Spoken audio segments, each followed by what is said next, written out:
चलिए दोस्तों, power star Pawan Singh के फिर से न्यू गाने के पोस्टर आ गया है। इसी वीडियो में शुरू से लेकर अंत तक बना रहिए। हमेशा ऐसा वीडियो न्यू फॉर्मेशन जितना जल्दी लाने को मैं प्रयास करता हूं आप लोगों तक।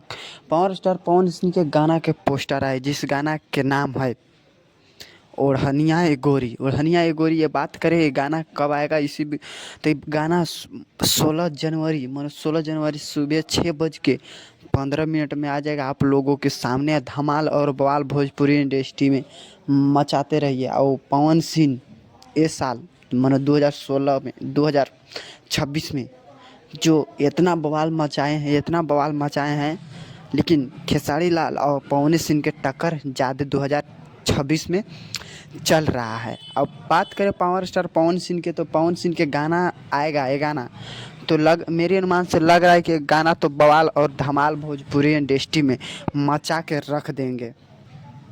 बात करें गाना की, इसने आशुतोष तिवारी ने गाने लिखे हैं और प्रियांशु सिंह ने संगीत दिया। ये दोनों की जोड़ी ज़बरदस्त तरीके से बवाल भोजपुरी इंडस्ट्री में मचा के रख देते हैं। हम हमेशा ऐसा वीडियो आप लोगों तक जितना जल्दी लाने को मैं प्रयास करता हूँ। पूरा वीडियो देखने के लिए धन्यवाद। अगर इस वीडियो पर नए हो तो इस वीडियो को लाइक और सब्सक्राइब ज़रूर करें। पूरा वीडियो देखने के लिए आप लोगों को धन्यवाद।